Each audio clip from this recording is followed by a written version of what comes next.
We'll continue with the Swiss Reformation by Bruce Gordon. It's been a while since I've read this. We're in the first chapter still. We're a good ways in. And it's February 28th, 2025. And I'm in Los Cabos today. Okay, picking up where we left off last time. The triumph over the Burgundians, however, also revealed more ominous portents for the Confederation. Even in the eyes of the contemporary writers, there was a striking contrast between the ability of the Confederates to act as one against a common foe and their inability to speak with one voice at the negotiating table. Despite having destroyed the most powerful army in Europe, the Swiss showed little sense of how to take advantage of their victory. They had slaughtered the Burgundian soldiers, including many of their nobility, and secured an enormous booty of armor and jewels, which greatly enhanced the wealth of the Confederation. There was, however, no attempt to make any territorial demands or press any political advantages. Some historians have regarded the Burgundian Wars as the lost opportunity for the Swiss to establish themselves as a major European power, but such an interpretation neglects the very nature of the Confederation. It was a collection of territories knitted together by overlapping, principally defensive interests.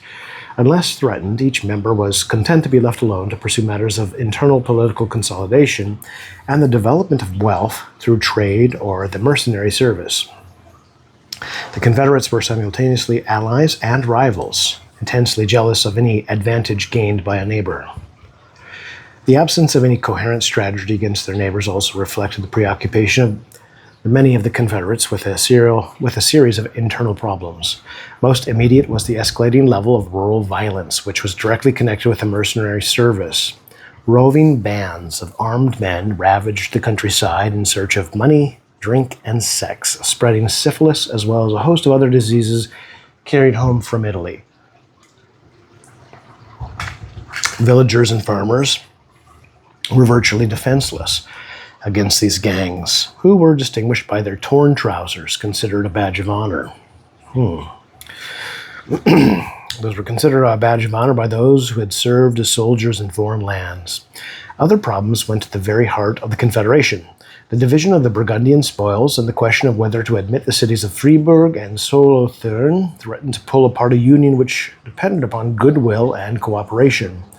The admission of Fribourg and Solothurn deprived the rural Confederates of their ability to outvote the urban states in the Diet. This was their advantage over the cities, which outstripped them in wealth and influence. The wages of success on the battlefield for the Swiss looked to be civil war, a disaster averted only by the timely intervention of the homely hermit Nicolas van Flue, or Bruder Klaus, 1417 to 1487. Who negotiated in December 1481 an agreement which became the third great ordinance of the Confederation, the Compact of Stans. At the age of 50, this former farmer and soldier had left his wife and 10 children to take up the life of a pilgrim. What a sacrifice. Canonized in the 17th century, his reputation for sanctity, he was canonized because there's nothing holier than a man that abandons his family. His reputation for sanctity grew from stories that he neither ate nor drank, but lived on the Eucharist alone. Of course he did. The principles of the earlier Pfaffenbrief and Sympackenbrief were confirmed in the Compact, but recent events required a modification to the manner in which the Confederates treated one another. Consequently, they swore not only to defend one another, but also to desist from supporting unrest in any of the other Confederates. Solothurn and Fribourg were admitted, but on restricted terms. They were forbidden from making foreign alliances without the permission of the other Confederates. On the vexed question of the Burgundian spoils, it was decided that treasures and movables were to be divided among all the combatants, while the newly acquired territories and towns would only be given to the full Confederates. Consistent with the character of the Swiss Union, the Compact of Stans spoke in two languages. It was a confirmation of the federal nature of the Confederation, as well as a statement of the autonomy for its constituent members, perpetuating a paradox which, on the whole, remained hidden until it was rudely exposed by the religious furor of the 1520s. It's tempting to think of the evolution of the Swiss Confederation as an emancipation from the Holy Roman Empire, but this is not a helpful perspective. We've already noted that Swiss conflict with the empire only rose once a Habsburg was elected emperor in 1448, thus putting a regional struggle into a different context.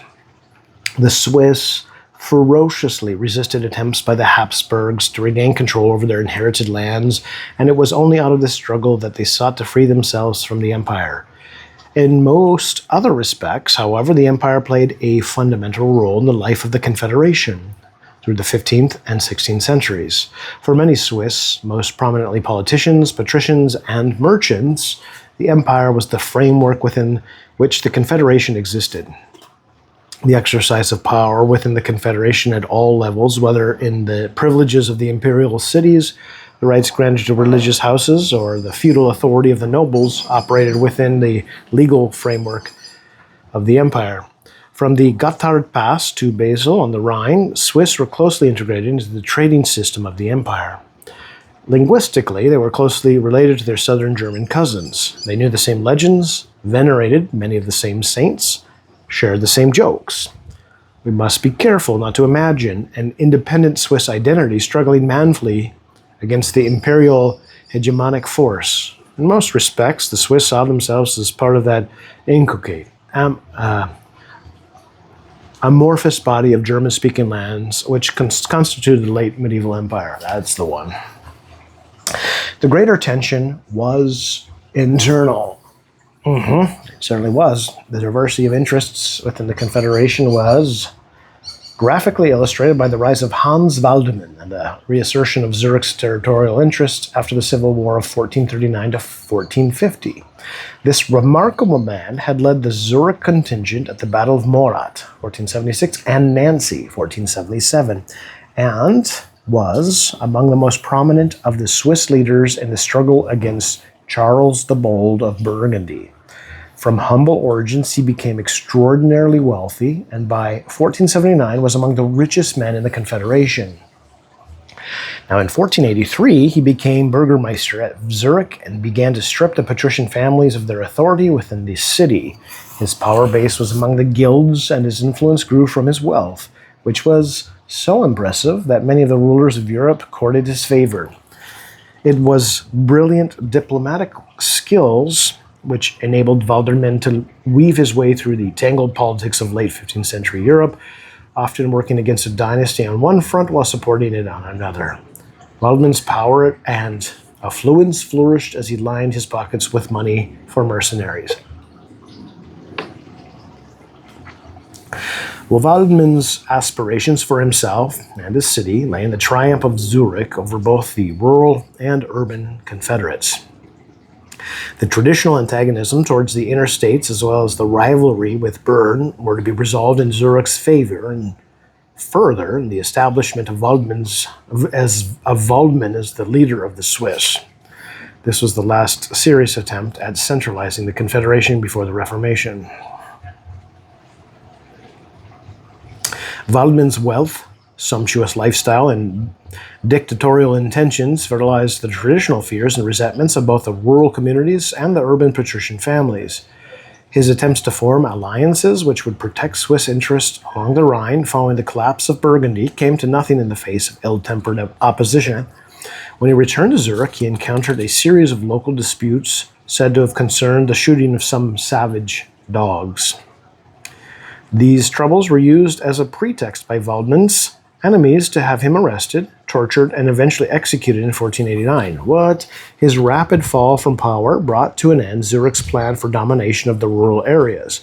It also graphically illustrated the Swiss phobia of powerful leaders.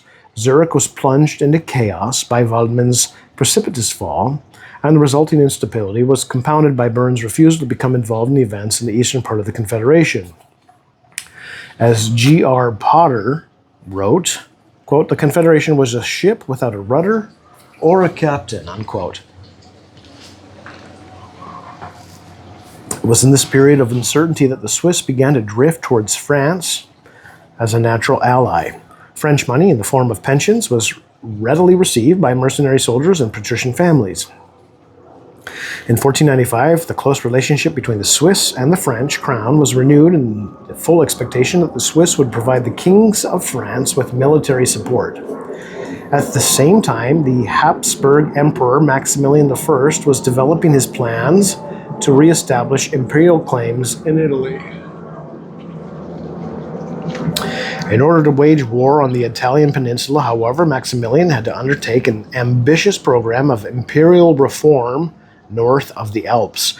The Swiss rejected the reforms of the imperial diet held at Worms in 1495, refusing both to recognize the authority of the Reichskammergericht, which was established to resolve disputes between members of the empire and pay the taxes which Maximilian sought to impose. These acts of defiance against Maximilian's assertion of imperial authority only served to compound problems which had begun with the Swiss refusal to join the Swabian League, 1488, which had been formed by the lords and cities of southern Germany to preserve public peace. The Swabian League had originally been directed against Wittelsbach, Bavaria, but at the end of the 1490s, the perceived enemy was the Swiss, whose de facto independence within the empire was resented by many southern Germans.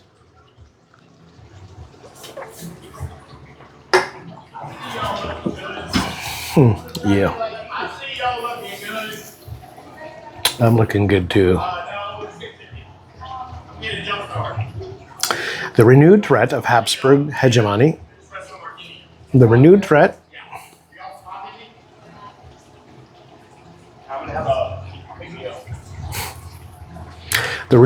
of Habsburg hegemony led many of the eastern Swiss states to align themselves with these three leagues of Graubünden. The Graubünden, therefore, had the status of an associate member of the Confederation, and when, in early 1499, the Tyrolese seized Münstertal, a part of the Gotischen Schaubund, the Swiss were drawn into a savage military conflict with the emperor.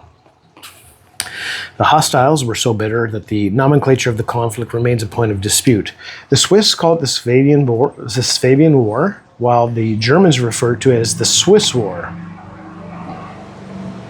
Well, whatever its name, it lasted less than a year, but it stretched from the Rhine to the mountainous regions in the east.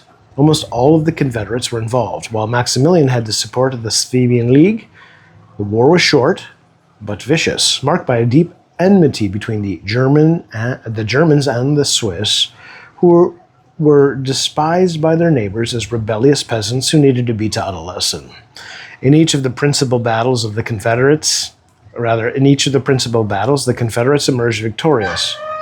Triesen, Hard on Lake Constance, Bruterholz, Basel, Frastans on the Ill, near Feldkirch. The most important victory, however, was achieved at Dornach on the 22nd of July, when the complete failure of the imperial offensive against the Swiss was underscored. By September 1499, a negotiated settlement was reached in Basel by which Maximilian essentially recognized Swiss independence and abandoned his plans to impose the reforms of 1495 upon the Confederation. Although the Swiss formally remained within the empire, no longer were they expected to comply with imperial decisions. The situation was left unresolved, and that seemed to suit both sides. Following the conclusion of the Peace of Basel, the Confederation sought to secure its northern Rhenish frontier by the admission of the imperial cities of Basel in June of 1501 and Schaffhausen in August of 1501 as full members. For the Swiss, Basel was a crucial bridge to southern Germany, as well as it was the breadbasket and wine cellars of Alsace. I don't know how to pronounce that. Alsace. Although the city had never had any formal relationship with the Confederation, its wealth had financed a good deal of Swiss territorial expansion, especially by the Bernese. Further, Basel alone had craftsmen, traders, and printers of international reputation, thus opening up the world of Renaissance Europe to the Swiss. This was enhanced by the presence of a university founded in 1454 during the Council of Basel. The university was a modest foundation offering the traditional scholastic curriculum, but together with the burgeoning printing industry. It made Basel a center of intellectual activity in the southern German region. Center spelled in the British form. I don't know, is Bruce Gordon British? Maybe he is.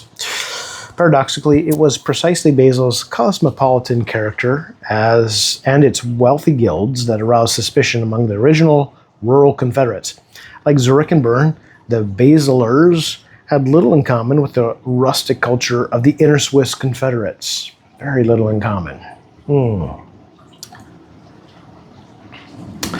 Nevertheless, Basel proved a willing and able Confederate, placing its resources at the disposal of the Confederation and entering upon its first military campaign in 1503, when it assisted the Swiss of the inner states in taking Bellinzona, an Italian territory essential to transalpine trade.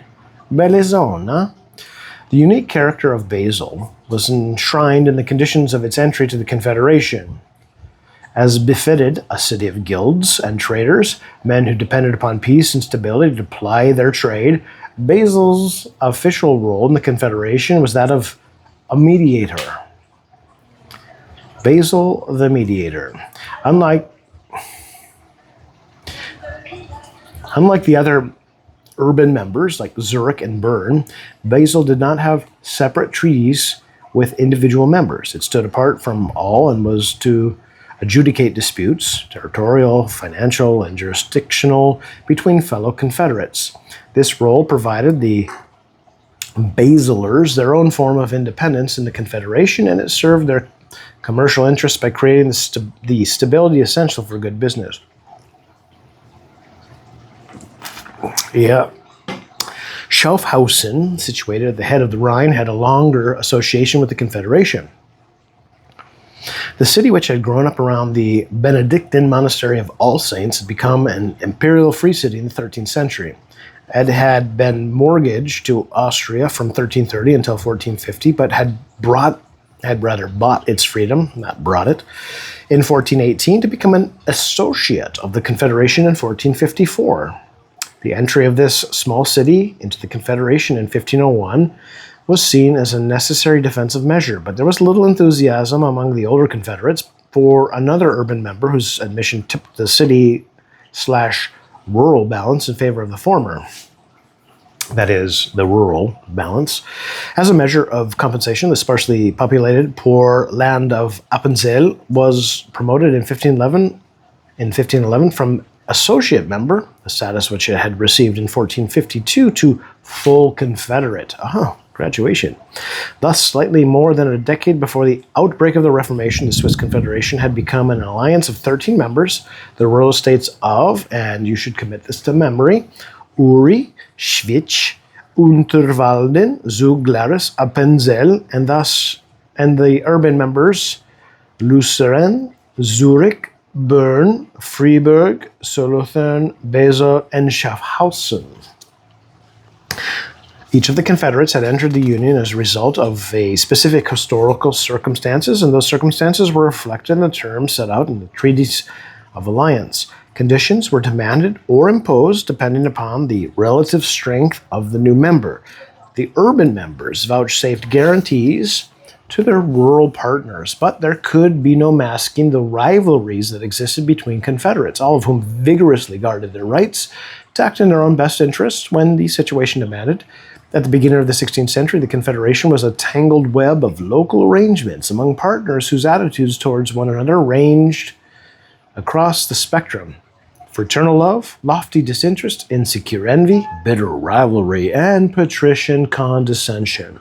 The rest of Europe had begun to marvel at the achievements of the Swiss peasants who had brought down noble armies, humiliated emperors, and traversed the Alps. Yet despite the widespread image of the Swiss as peasants who stood for the ethics of communalism, Swiss society was deeply divided by struggles between the old nobility, the urban patrician families, the powerful craft guilds, and those who worked the land. The political strength and wealth brought by the 15th century had created a variegated political structure and a society which remained extremely hierarchical.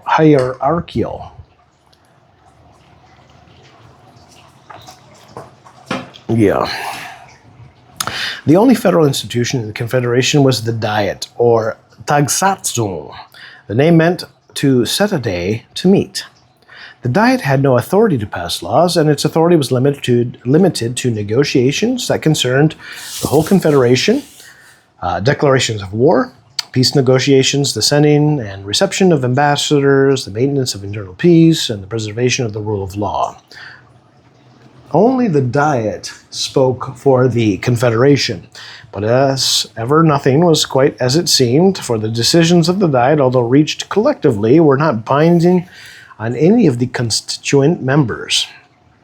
In addition to the general meeting of the Federal Diet, there were other diets in which some or all of the Confederates met with foreign representatives to discuss issues relevant to a particular region. In Bruges, Königsfelden, and Rheinfelden, the Swiss met with the Austrians. In Basel, there were meetings with Austrians and representatives of the Alsatian cities. In Constance, they met with representatives of the southern German cities, and in Solothurn, it was customary to meet the ambassadors of the French king.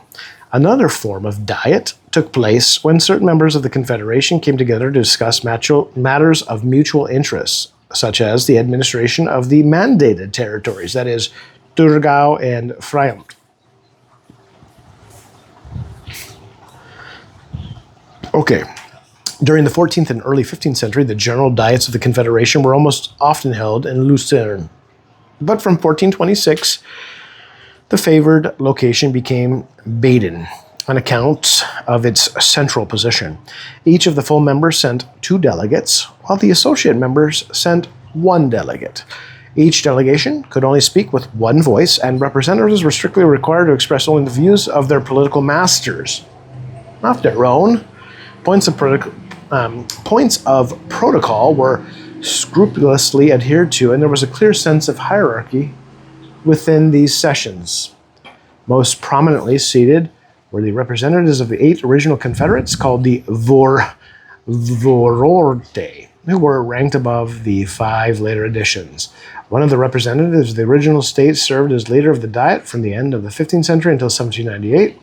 This role was always held by one of the delegates from Zurich. With the split between the Catholics and the Evangelicals in the 1520s, Lucerne became the leader of the Catholic states, who held their own diets in that city. Zurich remained head of the diets of the Reformed states, which met in Aarau, as well as retaining their chair for the general diets of the Confederation. The emulous nature of federal politics remained until 1815, when it was decided that the presidency of the Diet should rotate every 2 years among Zurich, Bern, and Lucerne. The Swiss Confederation emerged into the 16th century as something of a political curiosity. It had strong communal anti-feudal traditions, which shaped its identity, and the Swiss were known for their achievements on the battlefield. This were known for wielding the halberd, masked darker tensions. The mercenary service, in so many ways a lifeline for the inner Confederates, was destroying the social and moral fabric of Swiss communities. The ambiguity of this situation has recently been demonstrated for Lucerne, where Anne-Marie Dubler has shown that the willingness of the young men of Lucerne to serve as missionaries caused a shortage of skilled workers. This brought artisans to the city from other lands, thus profoundly affecting the social makeup of the city. The Confederation had 2 faces: the rural states, where the communal traditions were strong, and the cities, where the developing world of capitalism and trade were creating a new ethos, which brought these urban centers into close contact with the cities of Alsace and southern Germany. As a collection of smaller states, bound together by defensive oaths, its origins mirrored events throughout the medieval Germanic world, but that it should have survived as such can only be explained by a constellation of factors. The geography of the Confederation was extremely uninviting for any political, or rather, for any potential invader, whilst the Swiss prowess for military activity was intimidating. As long as the transalpine trade routes remained accessible and the Swiss were prepared to sell their youth as soldiers, no European power was prepared to take them on. Religious life. Well, religious life in Swiss lands was shaped by many of the same exigencies found throughout the 15th century Europe. The situation in the Confederation was neither remarkable nor especially dire. In many ways, the story was familiar. The secular lords and civic magistrates sought to appropriate the rights and privileges of the church. The religious houses had suffered with the decline of feudalism in the Confederation. There was a tremendous resentment of their privileges by the communities. There was no distinctively Swiss church. The lands of the Confederation fell, for the most part, within the enormous diocese of Constance, with the rest divided between the bishops of Basel, Sitten, Chur, and Lausanne. Nevertheless, while we cannot speak of any national church, we do find that the Confederation overflowed with vibrant local religious culture shaped by saints' cults, places of pilgrimage, and distinctive patterns of devotion, which gave the people their own spiritual narrative.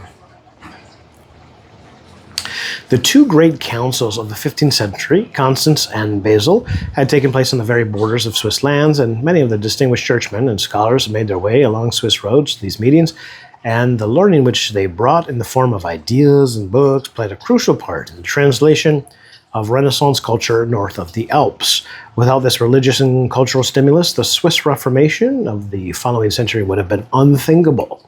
Basel remained closely associated with ideas of church reform, and its university, a product of the council, a haven for reform-minded churchmen.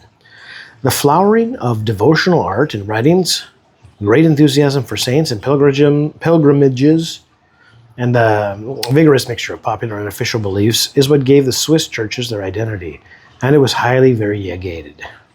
The real problems lay in the structures of the church and its lines of authority. The Swiss bishops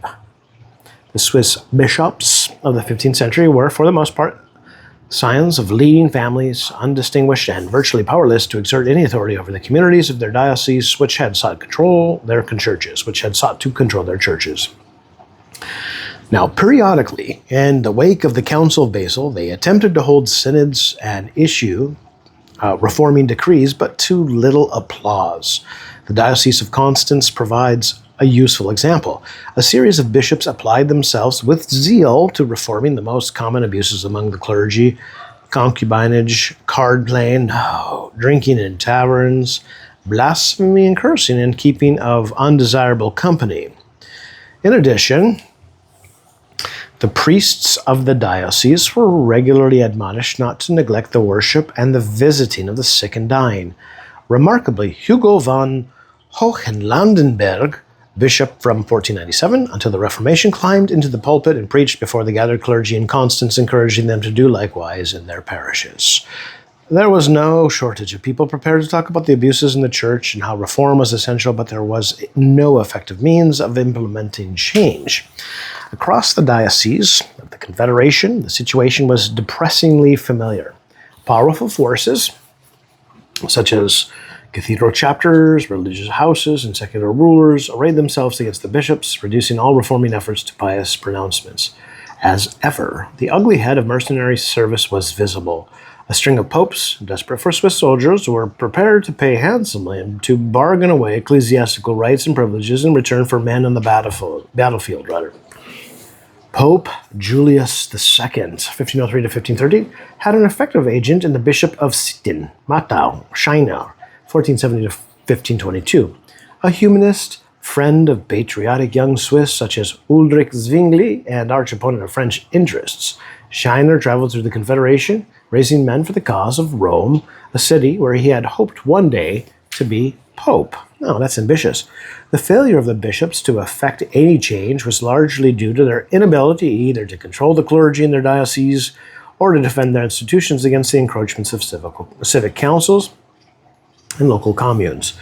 There were several reasons for this. Firstly, the borders of the Swiss diocese did not coincide with any political boundaries, and the resulting mishmash of jurisdictions rendered effective ecclesiastical governance virtually impossible. Secondly, a major development of the 15th century was the emergence of rural deans as the most important ecclesiastical figures. These men were agents of the bishop in the regions of the diocese, standing between the bishop and the priests to ensure that the diocesan statutes were being implemented.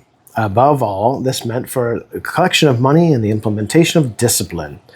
For the most part, the rural deans acted as semi-independent officials, stamping their own authority in their chapters and often ignoring their bishop.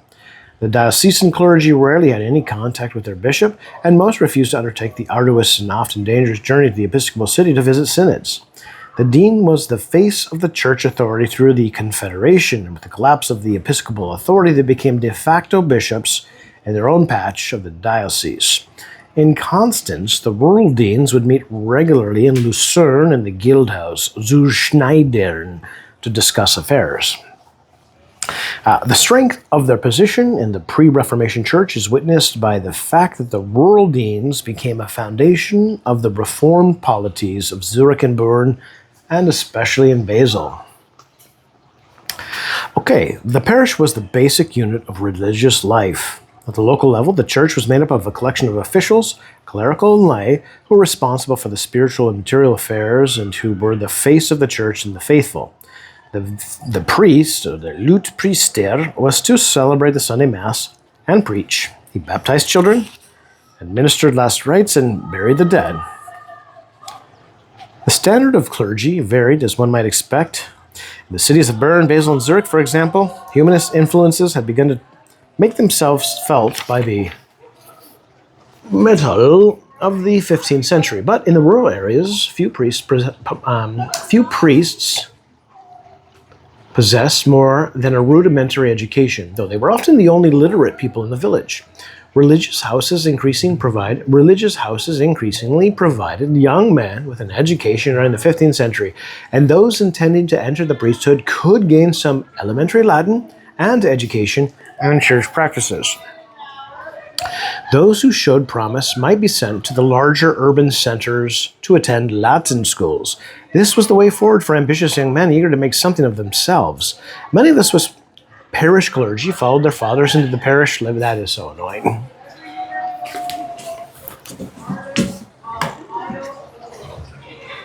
Oh my goodness. Please stop.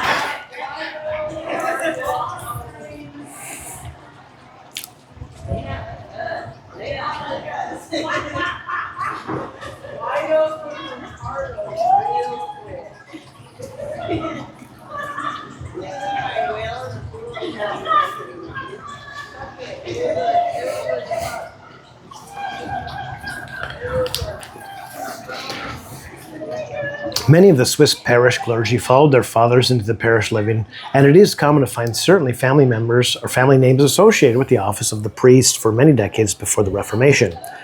Being born the son of a priest did not preclude a life in the church. In fact, it seemed to have encouraged it. Of course it did. Those who traveled to Constance, for instance, could receive absolution from the bishop for any impediments, such as being illegitimate, which might bar one from either ordination or further education. Late medieval clerical education was highly practical in nature, providing priests with a rudimentary knowledge of liturgy and church law. According to the Council of Vienna in 1311, a man could be ordained subdeacon at 18, a deacon at 20, and a priest at 25. But there is little evidence in the Swiss lands that this structure was upheld. The average Swiss parish priest would have made do with a couple of books. Most possessed a breviary, a homiletic collection of miracle stories, and perhaps a handbook of pastoral care. Confessional manuals, such as the Summa Confessorum of Raymond of Peñaforte, were widespread in Swiss lands, as was the Pastorale Novellum of Rudolf von Liebig in 1323, which was based in the Regula Pastoralis of Gregory the Great, and was a collection of material for priests written in verse form. The essence of the work was the familiar late medieval emphasis on the cataloging of sins and the subjects of sin and penance. Oh, profound. From 1460, Basel offered the opportunity to study theology at the university. The curriculum was a typical late medieval hybrid of scholastic trends with perhaps a slight tilt towards Scotism. This remained intact until the Reformation, and it was only in the late 1520s that humanism began to make its mark at the university. The university was new, but it was not a purely Swiss institution. Between 1460 and 1529, 5,340 students entered its halls, of whom only 1,163 were from the Confederation. There were distinguished teachers from across the empire in Basel, but few stars. Two exceptions were Johannes von Wessel and Johann Ulrich Surgant. Wessel was famous on account of his lectures on logic. Surgant, who taught Zwingli, had a doctorate in canon law and was a long-time rector of the university. He was not a brilliant scholar, but was an outstanding teacher and pastor. He was deeply committed to church reform, having participated in the Council of Basel, and in his writings he emphasized pastoral care. Theologically, he was a scholastic, but his most important work, the Manual Curatorum, was an instructional book on the preaching and the pastoral duties of the priest. His vision of a church committing to practical care of the people had a profound influence upon the generation, which would initiate the Reformation in the Confederation. Alongside Erasmus, Surgant was the spiritual father of the Swiss Reformation, even if he would never have countenanced its theology. We'll stop there. This is still chapter 1. This is peasants, priests, and soldiers, and these chapters are relatively long, and then it'll transition into Zwingli and Zurich.